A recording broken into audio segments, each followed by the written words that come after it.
Аймақтық үш футбол басқару ұйымы дүйсенбіде жариялаған жаңа бірлескен ашық хатта әлем чемпионатын жекешелендіруге сәтсіз әрекет жасаған ФИФАны қатты сынға алды.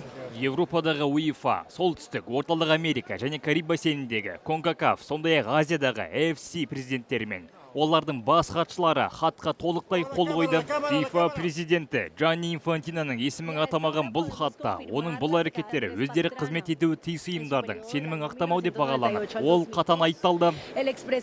Инфантино әлем чемпионатының белгілі бір үлесін жеке инвесторларға сатуды ұсынып, бұл шешімді бекітуге 53 күндік мерзім бере отырып, жекелеген федерацияларға көбірек қаржы бөлуге уәде берген еді. Бұл бастама көпшіліктің теріс реакциясын тудырып, Инфантиноның уәждер мен көшбасшылығына күмән келтірді. Ал кейбіреулер тіпті оның отставкаға кетуін талап етті.